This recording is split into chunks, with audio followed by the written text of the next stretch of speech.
Namaste everyone. Today is a Thursday and also today is a Ekadashi. There are various kinds of Ekadashi. तो आज मैं सोच रही थी कि what I will choose the topic today. क्या आज मैं बोलूँ, मुझे कुछ समझ नहीं आ रहा था. There are lot of topics I have but for the today I want to just looking कि क्या मैं बोलूँ आज. तो today's topic is पाप वर्सेस पुण्य या पुण्य वर्सेस पाप एंड पापी को कैसे मारें. तो अभी हम शुरू करते हैं कि पाप क्या है, पुण्य क्या है. जब व्यक्ति अच्छे कर्म करता है दैट इज़ कॉल्ड द पुण्य, जब व्यक्ति बुरे कर्म करता है दैट इज़ कॉल्ड द पाप. किसी चीज़ को नलिफाई करने का तरीका क्या होता है. Nullify in the sense the neutral. How the things become neutral when the exact the positive things and the exact the negative things, that is called the neutralization.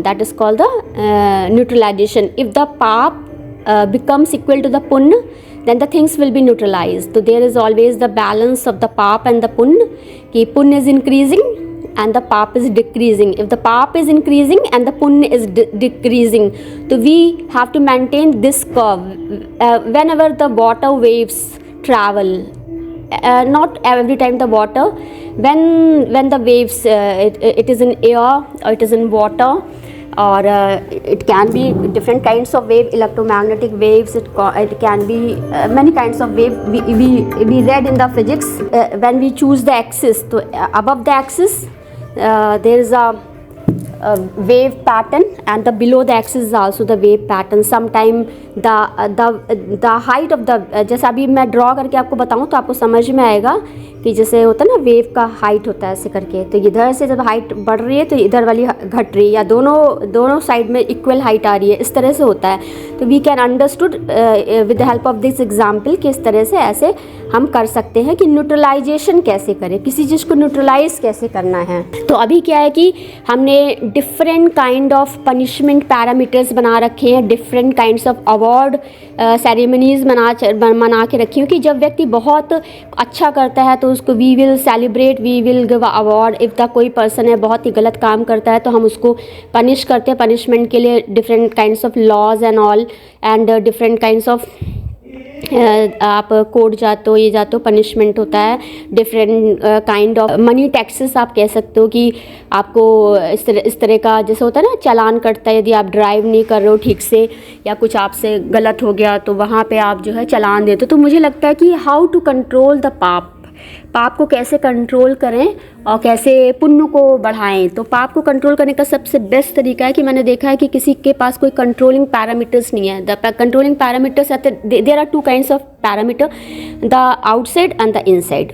Outside में क्या है कि बाहर से आपको कोई कंट्रोल करेगा, इनसाइड में आप स्वयं से ठीक से रहो तो कोई दिक्कत नहीं है और you can control to yourself. तो इससे क्या होता है कि चीज़ें बहुत ही स्मूथ वे में होती है, बहुत ही ठीक से रहती हैं. तो आपको एक छोटा सा एग्जाम्पल लेते हैं कि भाई लोग ड्राइव कर रहे हैं ठीक से कर नहीं पा रहे हैं, कुछ भी आप एक्सेलरेट कर रहे हैं या आप गियर चेंज के बहुत ही हाई गियर पे चला रहे हैं, बहुत एक्सीडेंट्स हो रहे हैं, there is no controlling parameter. तो यहाँ पे हम या तो फिर उनके ऊपर फाइन चार्जेस लगा दें. पैसों का हम जब चार्ज लगाते हैं तो या तो इंसान ठीक हो जाता है या फिर कुछ इंजरी हो जाए, एक्सीडेंट हो जाए तो फैमिली लॉस है, लाइफ लॉस है, तो वहाँ पे इस तरह का लॉस है. और या दूसरा तरीका ये है कि अभी भी लोग नहीं सुधरते हैं तो हम क्या कर सकते हैं कि गाड़ी में हार्डवेयर सिस्टम होता है, तो हार्डवेयर सिस्टम में क्या करें कि हम जैसे गियर्स ने प्रोवाइड करें, हायर गियर्स ना प्रोवाइड करें. तो हायर गियर्स जैसे हम प्रोवाइड ना करें तो वो थर्ड फोर्थ पे गाड़ी चलती रहेगी. तो वो देखिए ना डिफरेंट काइंड्स ऑफ मॉडल्स आते हैं कि आपका जो बेसिक फीचर्स होते हैं गाड़ी के वो 2 लाख वाले होते हैं, जो हायर फीचर्स होते हैं थोड़े और कॉस्टली होते हैं. तो इस तरह से we can move ahead towards the higher features. तो इस तरह से होता है. तो यूजुअली ये रहता है कि लोग जो है ठीक से नहीं चला रहे हैं क्या है, तो सब देखना पड़ेगा. तो उस हिसाब से हम हार्डवेयर में चेंजेस ला सकते हैं यदि बाहर यदि चेंजेस नहीं आते हैं तो ये तो एक एग्जाम्पल हो गया. दूसरा एग्जाम्पल क्या है कि पाप को कैसे कंट्रोल करें, और मेरा टॉपिक है पापी को कैसे मारें.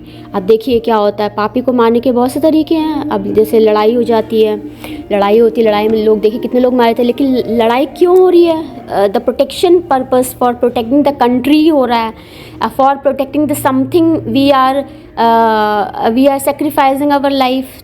तो this is a one kind of aspect and another kind of aspect. तो अभी क्या है कि हम पापी को कैसे मारें। अब देखिए जैसे कुछ पेरेंट्स होते हैं अपने एंटरटेनमेंट के लिए, अपने अम्यूज़मेंट के लिए क्या बच्चों को जो है स्पॉइल कर देते हैं, या जिनके पास जो है पैसा नहीं होता वो बच्चों से उल्टे सीधे काम करा के पैसे अर्न कराते हैं। तो यहाँ पे ये क्या है कि वो जो माँ बाप हैं वो बच्चों को साथ कर रहे हैं, गलत कार्य कर रहे हैं। तो this is also one kind of पाप। तो ऐसे पापियों को कैसे मारें। अब कुछ पेरेंट्स क्या कर रहे हैं कि बच्चों को या तो पैदा होने के बाद मारें या पैदा होने के पहले ही मार दे रहे हैं। तो ये सारी भी बातें बहुत होती हैं कि देखनी पड़ती हैं, लेकिन ऐसा नहीं है। कुछ अच्छे पेरेंट्स भी होते हैं, they never do like that, और वो हमेशा ध्यान रखते हैं कि हमारे पार्टनर को कोई प्रॉब्लम नहीं होनी चाहिए और ना हमारे बच्चों को कोई प्रॉब्लम होनी चाहिए। तो they take care of each other. तो दो एस्पेक्ट हमेशा होते हैं, तो हमें हमेशा ध्यान देके चलना चाहिए। अब कोई व्यक्ति है, यदि वो चाहे तो अपने घर को बर्बाद कर सकता है, कोई चाहे तो अपने घर को आबाद भी कर सकता है।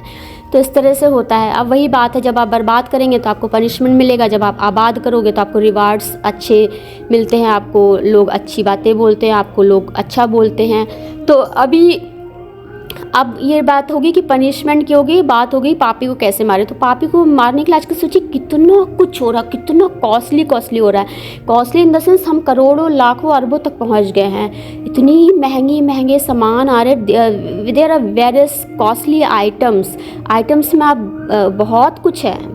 आप simple the things related with the daily routine work, things related with the household work, things related with the construction and the things relative with the destruction as well. अब डिस्ट्रक्शन की हम अभी बात करने जा रहे हैं, क्योंकि हम अभी बात कर रहे हैं कि पापी को कैसे मारे।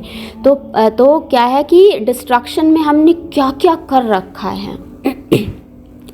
But I think there's no need of that. With the help of the time, with the help of the things, our body is a constructive, our body is a destructive itself. There's no need of destruction from the outside and no need of construction from the outside. We only just care and give a love and the support to the someone. तो अभी क्या है कि body क्या है, जैसे like a human body, like a animal body. तो animal body and the human body are residing in this earth and affected by the outside environment. If outside environment को कैसे, भाई अब धूप बहुत ज़्यादा हो जाए, the sun heat is too much, तो वी कांट टॉलरेट दैट। अब यही ज़्यादा कर सकते हो कि आप थोड़ा घर के अंदर हो, थोड़ा टॉलरेट करो, एसी चला लो। एसी वाटर से चलता नहीं है, कंप्रेस्ड गैस से चलता है। तो हम गैसेस से कब तक काम चलाएंगे, ये भी सोचना पड़ता है। तो देयर आर वेरियस अल्टरनेटिव्स। आजकल तो ह्यूमन माइंड, हम बहुत सारे अल्टरनेटिव सोचते हैं, कितना हमने अपने आप को बचाने के कितने प्रयास किए हैं, और हम हर बार कुछ ना कुछ सोल्यूशन लेके आ ही जाते हैं कि हमारा जो ब्रेन है, हमारा जो माइंड इतना सुपर इंटेलिजेंट है कि हम किसी भी तरह से अपने आप को प्रोटेक्ट कर लेते हैं।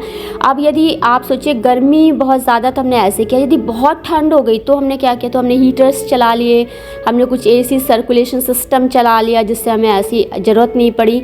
तो अभी यही है कि घर के अंदर रहिए तो प्रोटेक्शन मिल जाता है डायरेक्ट सनलाइट से, और जो है, लेकिन ये सोचना पड़ेगा कि how much degree temperature can be increased in the future and what will the cause of that. ये भी सोचना पड़ेगा कि इसके क्या कारण है कि टेम्परेचर कैसे हायर हो जाएगा। अब जैसे ओवन देख लीजिए, ओवन में जैसे क्या होता है कि आपने लगा दिया 150 पर ड्राइंग के लिए, ड्राई वाले ओवन अलग आते हैं। तो ओवन जो होता है उसमें आप हीट कर रहे हो, आपको इमिडिएटली यदि आप यू नीड अ यूटेंसिल, तो आप तुरंत उसको खोलोगे और आप उसको उसमें ग्लासवेयर को निकालोगे। तो you wear the gloves, you wear the for protection of your hands because your hand will be burned। तो आप क्या करते हो, ऐसे करके निकाल ले। तो उसी प्रकार से जो है, यदि अर्थ का टेम्परेचर बढ़ जाएगा तो क्या होगा।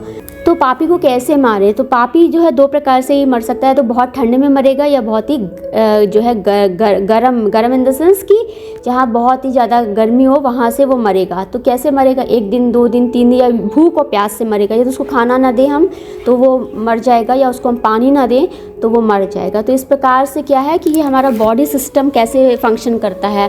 अब सपोज़ दैट आप, यदि नाक है आपकी, आप सांस ले रहे हो नाक से, और यदि आप सांस ना ले पाओ तो कैसा हो। ये है हमारे जो बॉडी के सिस्टम है, जैसे हमारा कान है, कान से देखिए एयर्स निकल ली, नाक से नॉस्ट्रल से एयर अब देखिए आपने फ्रॉग के बारे में पढ़ा होगा। Frog we dissect the frog में respiration, there are various kinds of respiration in the frog.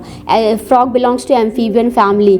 तो फ्रॉग में क्या होता है कि वो नॉस्ट्रल से भी लेता है, गिल्स के थ्रू भी लेता है, स्किन के थ्रू भी लेता है। और एम्फीबियंस को वैसे बोला जाता है नॉट अ प्रिमिटिव, और उसको थोड़ा सा हायर बोलते हैं कि वो मोर लेस जो है वो amphibians similar to the mammalians को के जैसे होते हैं। And surviving factors air, water, food. तो we have a different kinds of body. तो वी हैव तो हमारा जो फिजिकल बॉडी है उसको नरिशमेंट के लिए we need these kinds of food. For energy body also we need, for causal body we also need, we astral body we also need. So there are different kinds of bodies, so according to that of we also need different kinds of food. और ये जो हमारी skin है it is very sensitive to the heat and the cold, तो ये भी depend करता है। तो वही है कि आज हम लोग कितना प्लान करते हैं कि उसका हमने ये ले लिया, उसको हमने ये कर दिया, और हमने सोचा उसको हम, जैसे होता है ना घरों में, जैसे 2 बच्चे हैं तो कुछ लोग एक बच्चे को खूब आगे बढ़ाते हैं, दूसरे बच्चे को बर्बाद कर देते हैं, उसको पढ़ने नहीं देंगे, या they will treat the other child like a servant and all. या फिर 2 फैमिली में 2 लेडीज़ हैं तो एक लेडी को बहुत ही सब बड़ा वो करेंगे, दूसरी लेडी को क्या घर के काम कराएंगे या कुछ इस प्रकार से है। तो यहाँ पे बहुत सारे एग्जाम्पल्स है, we can talk on that. अब जैसे सपोज कोई स्टूडेंट है तो कोई टीचर है, टीचर का फेवरेट स्टूडेंट है तो उसको ऐसे कर रहे हैं, कोई फेवरेट नहीं है तो उसको फेल कर दिया, या कोई बहुत फ्रस्ट्रेटेड है तो उसके साथ कुछ बुरा कर दिया। देखिए फ्रस्ट्रेशन में कुछ भी हो सकता है।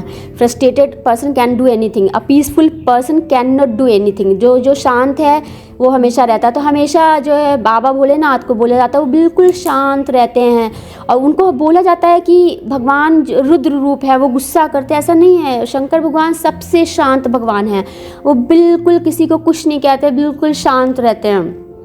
और शंकर भगवान को सब लोग ऐसे बोलते हैं महाकाल और इस टाइप से, रुद्र भगवान। लेकिन करें भी क्या करें, जब पानी सर से ऊपर होने लगता है तो गुस्सा तो दिखाना ही पड़ता है। तो we need show to anger if the something occurring from the crossing the limits, तो वहाँ पे फिर बोलना ही पड़ता है। तो वहाँ पे ये रहता है। तो वही जस्ट मैं ये कितना कहना चाहती हूँ कि हमारा खुद का शरीर ही हमारा पाप और कर्म का न्याय कर, पाप पुण्य का न्याय करता है। हमारा खुद का body will decide our construction और आवर डिस्ट्रक्शन इटसेल्फ। तो आवर सोल डिसाइड कि the soul is interested to be in this body और नॉट। तो ये है कि हम एक दूसरे के लिए unnecessary we are wasting time on each other. We should invest our time in construction not in destruction. तो bad thoughts and the bad intention जो है वो आपको खुद ही एक दिन जो है आपको बर्बाद कर देगा। It is very good to heal yourself, it is very good to think nicely, it is very good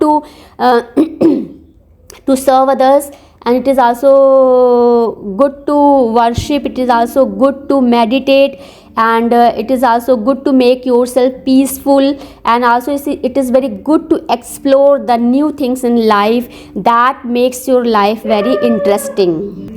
तो आज एकादशी है और मैं अपने भगवान विष्णु का नाम लूँगी और भगवान बाबा भोलेनाथ का लूँगी। बाबा भोलेनाथ भगवान विष्णु एक ही हैं और आज एकादशी है और मैं भगवान कृष्ण का भी ध्यान करूँगी। तो हम लोग फिर से एक बार शुरू करते हैं, मंत्र बोलेंगे। ओम गंगणपति नमः समंग साधके संतम के गौरी नारायणी नमस्ते। ओम श्री कार्तिके नमः श्री नंदीश्वराय नमः। ओम हर गंगे नमः। ओम नमः शिवाय नमः। ओम श्री विष्णु सहाय लक्ष्मी सहाय नमः। ओम श्री बृहस्पति देवा नमः। श्री माँ दुर्गे नमः। माँ शक्ति नमः। आदि शक्ति माता की जय हो। हर हर गंगे नमः। ओम नमः शिवाय नमः। नमः शिवाय नमः। ओम नमः शिवाय नमः। हरे कृष्ण कृष्ण कृष्ण हरे हरे, हरे राम राम राम हरे हरे, हरे कृष्ण कृष्ण कृष्ण हरे हरे, हरे राम राम राम हरे हरे, हरे कृष्णा कृष्णा कृष्णा हरे हरे, हरे राम राम राम हरे हरे। देखिए घर की सुरक्षा का जो हम लोग कितना इंतज़ाम करते हैं, घर की सुरक्षा का, ऑफिस की सुरक्षा का, और जो है हम लोग जो स्कूल कॉलेजेस की सुरक्षा का कितना इंतज़ाम करते हैं, हम लोग देश की सुरक्षा का इंतज़ाम करते हैं। तो यानी कि we are protecting our property, हम अपनी प्रॉपर्टी का कितना ध्यान रखते हैं। उसी प्रकार से हमारा शरीर, our body is our property, तो we need to take care of our body by any means, or we should nourish our body with good kind of things, with good kind of thoughts, with good kind of intentions, with good kinds of plannings. तो सुरक्षा का basic principle क्या है कि if you will not harm to others, nobody can harm you. If you will not cheat to anyone, तो nobody can cheat you. the what is the basic fundamental principle? What you will give, you will receive. Nobody can harm you unless your mind is your friend, and mind is your enemy. The repeated thought patterns change your mentality. So try to protect your thought, try to divert your thought, try to reconstruct your thought. This is the message of today. Thank you everyone. Namaste everyone.